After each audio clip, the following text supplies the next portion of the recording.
Olá, bom dia a todos. Eu gostaria de agradecer a apresentação da doutora Marta. Esse microfone foi feito para uma pessoa grande. Bom, eu dispenso a minha apresentação, né? Eu sou, sobretudo, paciente, eu convivo com artrite reumatoide há 18 anos e, por ser paciente, que estou aqui, por ser paciente, foi o que me formou, que tornou toda a minha trajetória de paciente, quando eu entendi que a minha dor ela era a dor das pessoas que conviviam com artrite reumatoide no país. E eu comecei a entender que falar para pacientes não era o suficiente. Quando a gente falava em autocuidado, em melhores oportunidades de você ter qualidade de vida, se as pessoas não tinham um acesso integral. E ainda lutamos pelo acesso integral. A artrite reumatoide hoje é a doença que tem um dos melhores protocolos clínicos de diretrizes terapêuticas do nosso país. O paciente hoje com artrite reumatoide no Brasil, ele tem acesso a todas as tecnologias inovadoras a nível mundo. Então, assim, nós temos o que tem de melhor no Sistema Único de Saúde. E isso é resultado de um trabalho de militância, um trabalho que começou antes de eu me tornar paciente, iniciado pelo seu José Marcos e a Abigail, que foram dois grandes ativistas da reumatologia, e que eu tive a honra de poder aprender com eles e estar aqui hoje onde nós estamos. Eu tenho que pedir para passar, doutora Marta, o slide? A parede não passa o negócio. Então. Ok, eles passam. Estou com o meu computador, mas meu computador não está conectado ali. Bom, antes de começar, eu gostaria de informar que o Conselho Nacional de Saúde, nós estamos em luto. Eu posso escutar esse microfone, né? Porque eu acho que eu sou muito desastrada. O Conselho Nacional de Saúde está em luto. Na reunião ordinária do Conselho, que aconteceria agora no dia 13, no dia 14, nós perdemos uma das nossas conselheiras, a Martinha, como era comumente chamada, era uma ativista do movimento da pessoa negra. Ela estava a caminho da reunião ordinária do Conselho Nacional de Saúde quando ela teve um mal súbito e faleceu em decorrência de um acidente vascular na cidade de Goiás, né? A mesa diretora, o presidente do conselho, acho que está caindo aqui.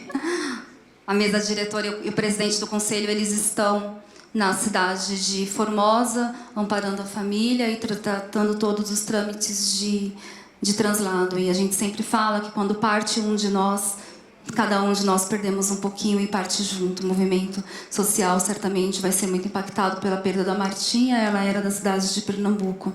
Próximo, por favor. Bom, eu vou falar um pouquinho sobre a perspectiva da participação social no Sistema Único de Saúde através dos conselhos de saúde. Eu estou conselheira nacional de saúde representando a BioRede Brasil no segmento dos usuários. Eu vou explicar para vocês como que é o conselho. Essa aqui é a próxima, por favor. Essa é um pouquinho do que a doutora Marta já apresentou. Eu sempre falo que eu tenho 2 filhos. O meu filho, que se chama Tiago, tem 21 anos, e o blog Artrite Reumatoide, que tem 18 anos, o tempo do meu diagnóstico, porque foram 2 filhos que eu criei. Então, o movimento, para mim, ele segue como uma trajetória de vida mesmo, é uma trajetória de devoção, porque tem muito sentido. Atualmente, eu sou também mestranda em assistência farmacêutica pela Universidade de Brasília, pelo programa PP-ASFAR, e eu sou a única jornalista em um programa de pós-graduação em assistência farmacêutica, e o meu projeto de pesquisa, nós estamos avaliando o acesso a medicamentos e a informação para o autocuidado farmacêutico dos pacientes com artrite reumatoide aqui no país. Próxima.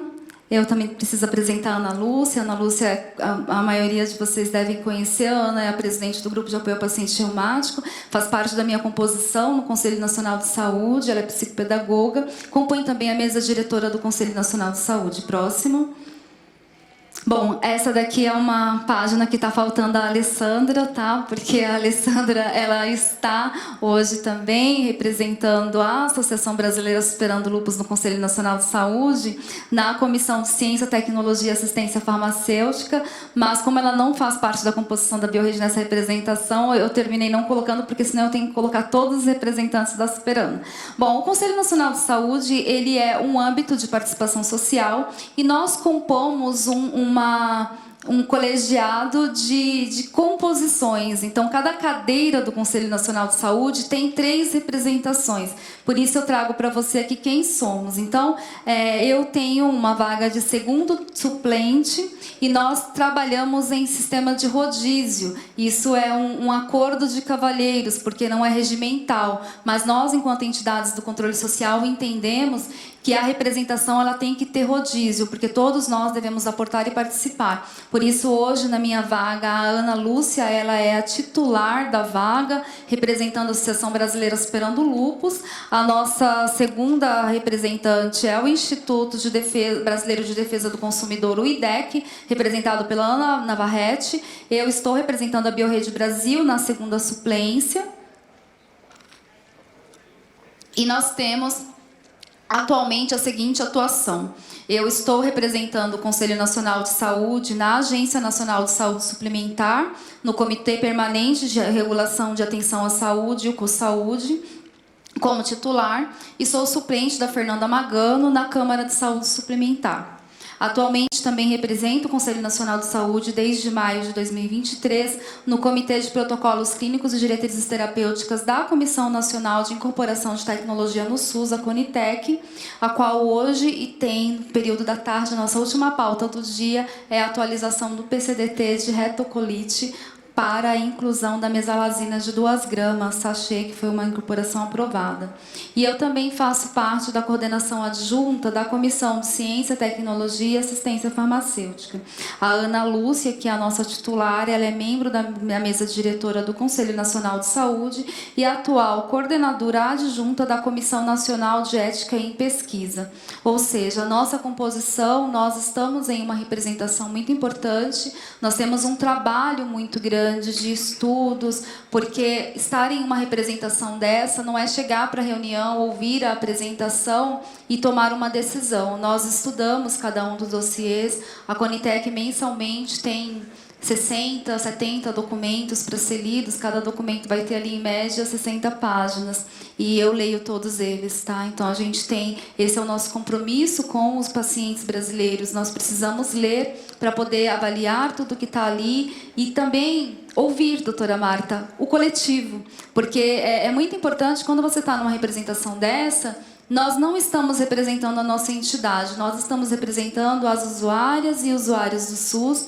Então, nós precisamos conversar com o coletivo, ouvir a experiência, saber o que está acontecendo nos territórios, para poder avaliar se o voto é sim ou não e se aquele processo precisa de alguma alteração. Próxima página, por favor.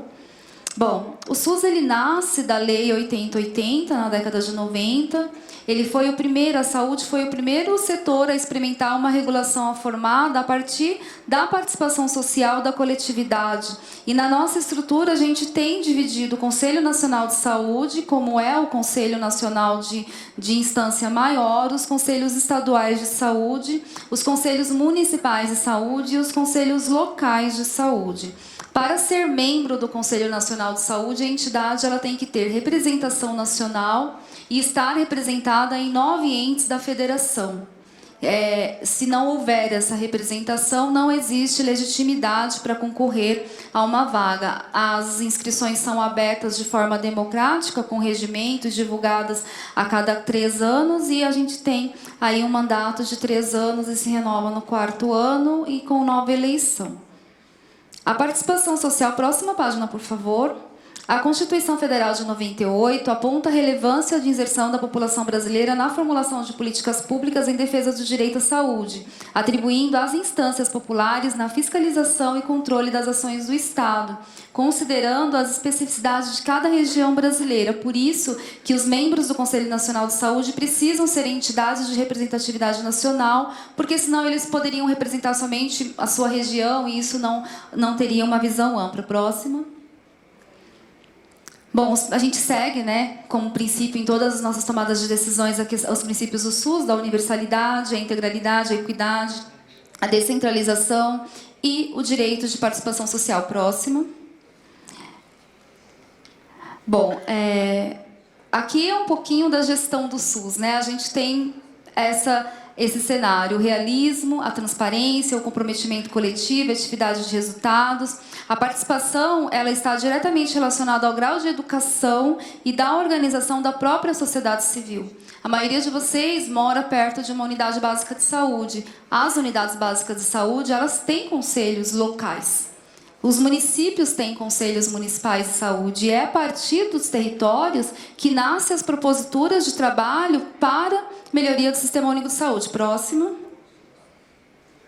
Bom, aqui eu apresento um pouquinho da cara do site do Conselho Nacional de Saúde. Tudo que vocês quiserem saber, eu até oriento que vocês possam fazer a leitura do QR Code para vocês verem um pouquinho de tudo que a gente tem. Então, ali no site do Conselho, a gente tem todas as informações das nossas reuniões. A pauta da reunião, ela é divulgada. As nossas reuniões ordinárias, elas acontecem transmitidas ao vivo pelo YouTube. Então, imagina, ontem, quando a gente foi comunicado do falecimento da conselheira Martinha, estávamos ao vivo, né? E a mesa diretora teve que segurar e desconectar a reunião, e todo mundo chorou, e foi uma situação muito triste. Eu estava na Conitec, eu não estava ali naquele momento, mas a nossa reunião é realmente ao vivo. Mas nós temos formas diferentes de trabalhar, que vai até a reunião ordinária chegar e acontecer. Existe todo um trabalho que é feito. Então, os temas que chegam na reunião ordinária, eles já foram estudados, eles já foram amplamente debatidos, e eles já chegam para a reunião ordinária para uma deliberação. Então, a gente não é só um tema, é todo um trabalho de construção que é feito. Próximo. O Conselho Nacional de Saúde, ele é composto por 19 comissões. Nós temos comissões de atenção a pessoas com patologias, atenção básica à saúde. É a primeira comissão do Conselho Nacional de Saúde de Atenção Básica, foi nesse primeiro mandato que foi implementada. Atenção à saúde aos ciclos de vida, criança, adolescente, adulto e idoso. Atenção à saúde das pessoas com deficiência, alimentação e nutrição, ciência, tecnologia, assistência farmacêutica, ética em pesquisa, enfim. Nós temos uma infinidade de comissões. As comissões, elas têm o papel de ampliar a participação social. Então, todos os temas, as pautas recebidas, elas vão para as comissões pertinentes. Nessas comissões, nós olhamos. A pauta vem para nós, que somos os coordenadores das comissões, e aí a gente avalia como que aquele tema tem que ser tratado. Então, muitas vezes, antes de uma reunião ordinária, aconteceu diversas outras reuniões, ou presencial ou virtual. Desde a pandemia, nós estamos trabalhando muito com reuniões remotas. Então, a gente trabalha todos os temas que chegam nas discussões de uma forma com muita responsabilidade e sempre ouvindo todos os pares. Então, se é uma questão médica, vai ser ouvido os especialistas do nosso país. Se é uma questão que envolve o usuário, um movimento social que trouxe, então todos são escutados e todos têm a voz e todos têm o direito de expor a sua visão, porque muitas vezes são assuntos técnicos, como eu vou apresentar um tema que a gente está manejando na comissão que eu sou coordenadora. Próximo. Eu acho que o próximo tema todos nós aqui já conhecemos. Vocês podem fazer a leitura do QR Code. Esse QR Code, ele tem uma matéria jornalística do Conselho Nacional de Saúde, que inclusive foi redigida por mim. Nós levamos ao Conselho, o ano passado, a situação urgente e emergencial dos centros de terapia assistida no SUS. Na década de 2000, foi incorporado os primeiros medicamentos imunobiológicos no SUS, apoiados em programas de suporte ao paciente da indústria farmacêutica. O governo introduziu o medicamento, mas ele não introduziu o cuidado. Nós temos o medicamento, mas nós não temos onde infundir. Todos nós devemos lembrar do que aconteceu o ano passado com uma tecnologia. Os pacientes receberam uma nova marca de medicamento e simplesmente não havia onde infundir.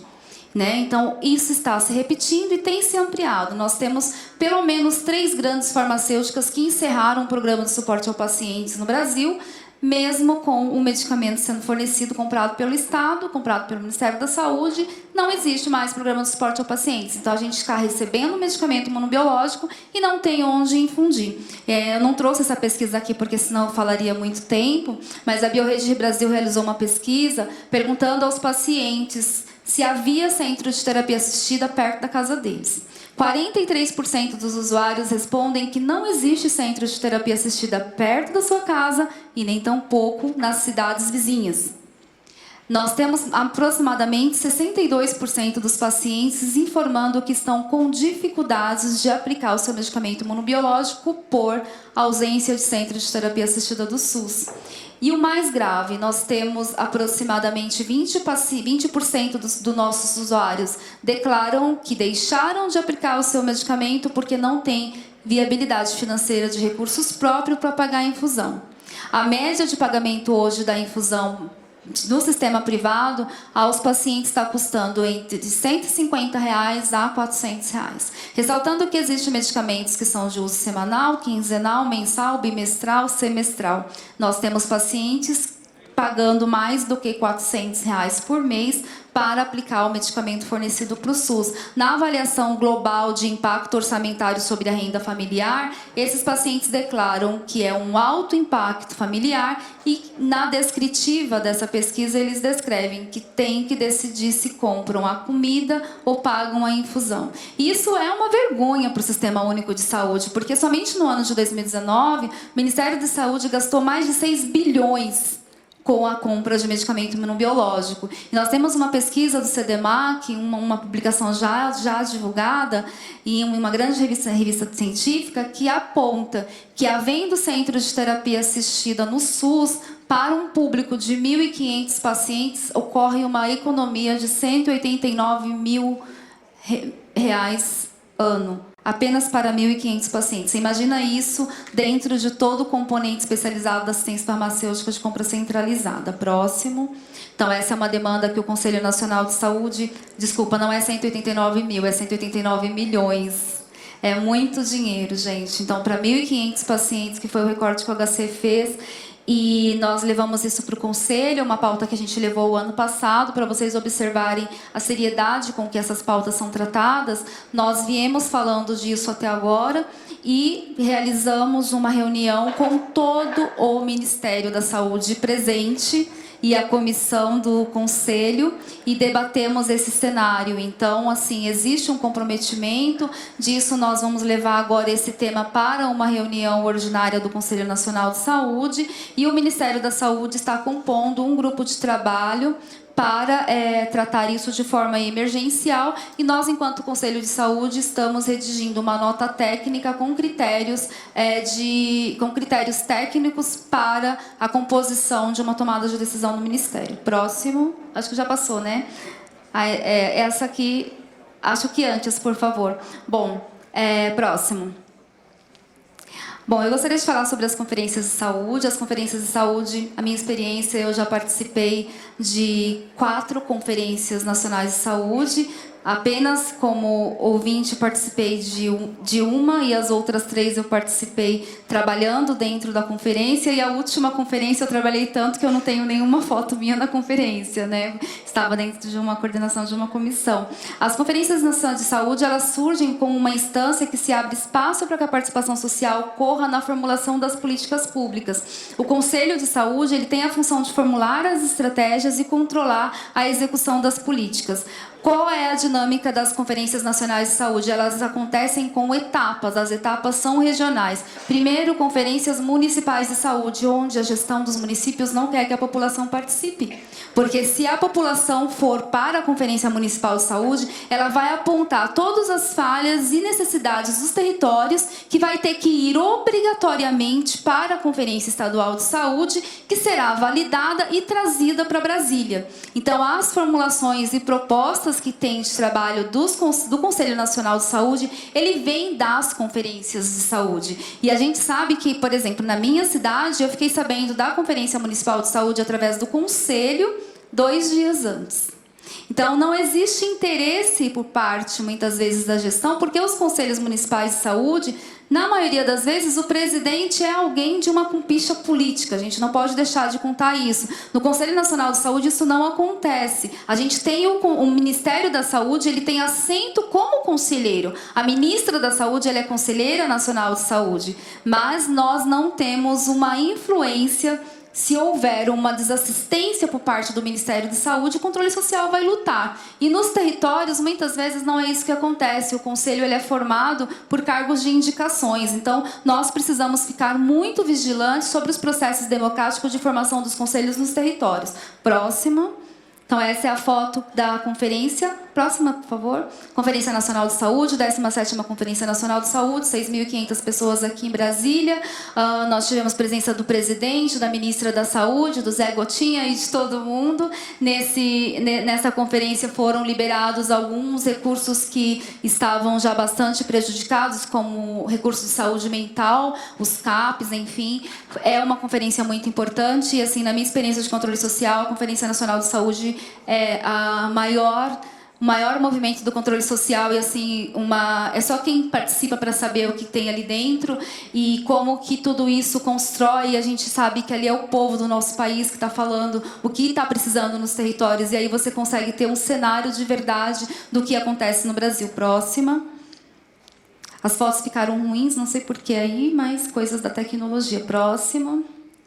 Esse QR Code que estava... Esse QR Code é agora da 5ª Conferência Nacional de Saúde Mental, que vai acontecer em dezembro, de 11 a 14, e traz como mote fortalecer e garantir políticas públicas, o SUS, o cuidado de saúde mental, em liberdade e o respeito aos direitos humanos. Próximo. Nós estamos nas etapas municipais dessa conferência, então nós, nesse momento, precisamos realizar as etapas das conferências livres da saúde mental. Então, dentro desse QR Code, vocês vão encontrar todas as questões de regimentos, e todos nós, entidades e movimentos sociais, podemos organizar uma conferência livre. A 17ª Conferência Nacional de Saúde teve mais de 100 conferências livres a nível Brasil, e essas conferências elas elegem delegados. Esses delegados eles vêm para a Conferência Nacional de Saúde e eles vêm com o aporte dos conselhos, então é uma oportunidade para participarem. Próximo.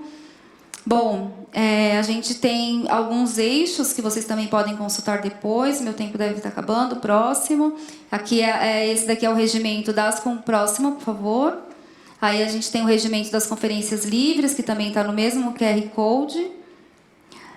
E aqui eu gostaria de falar o próximo. Agora sobre um tema muito importante que a gente usa pouco, que são as ouvidorias do SUS.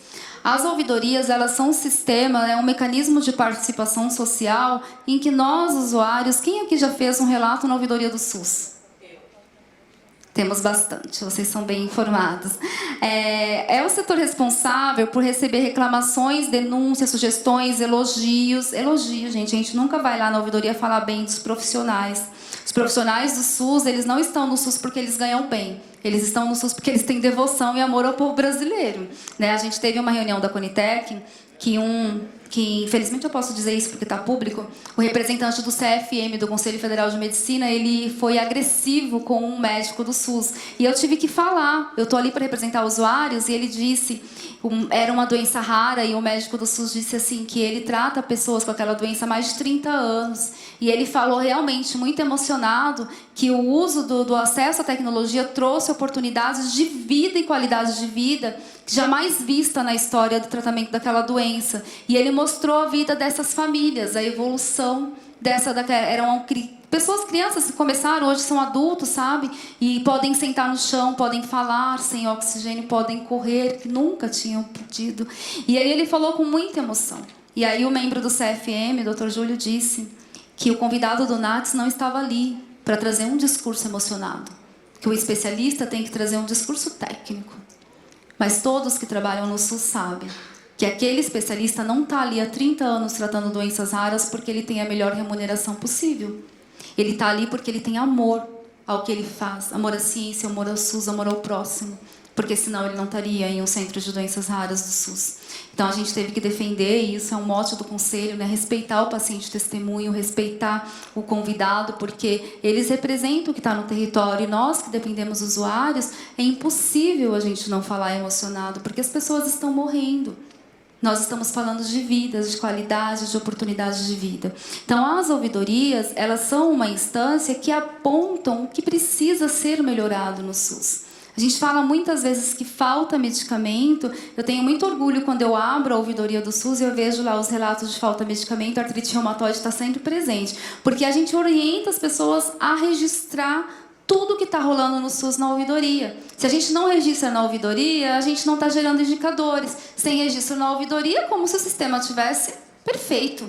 Então, a gente precisa contar com as nossas palavras, com a nossa simplicidade. Então, é um recurso, esse QR Code, ele direciona a ouvidoria do SUS digital, que é o site. Então, é o Disque 136, né, que funciona. A ouvidoria, ela também está em todas as instâncias, município, estado e Ministério da Saúde. Então, no seu município, você tem que reportar. E todos os reportes de ouvidorias e serviços de saúde, eles chegam à diretoria de competência. Podem demorar, mas eles chegam e eles constam em relatórios. E eles vêm para a gente avaliar também. Próximo. Então, aqui são um pouquinho de quando a gente deve, né? Então, acho que todas as questões que envolvem o cuidado de saúde e assistência, eles têm que ser reportados à ouvidoria e também a elogios, né? Eu acho que a gente não pode deixar nunca de contar que os profissionais do SUS são excelentes, são incríveis, estão ali. Também, quando não forem, a gente também tem que reportar, porque é uma forma de validar o cuidado. Próximo. Aí a gente tem a ouvidoria são por internet, tem 136, você tem carta, chats ao vivo. Próximo. Então, aqui um pouquinho do que eu já falei, que as ouvidorias têm todas as instâncias.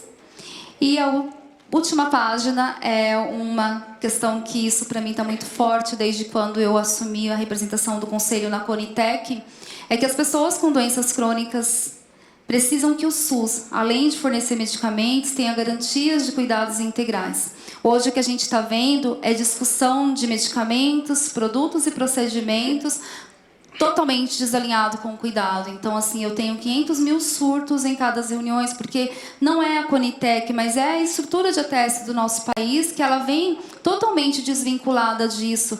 Por exemplo, no CoSaúde, na ANS, quando é discutido uma tecnologia, existe um estudo prévio da viabilidade da rede da saúde suplementar para incorporar aquela tecnologia. No SUS, isso não existe. E se existisse, lá em 2006, quando incorporou o primeiro medicamento imunobiológico para artrite reumatoide, teria sido visto que o SUS não tem centro de terapia assistida.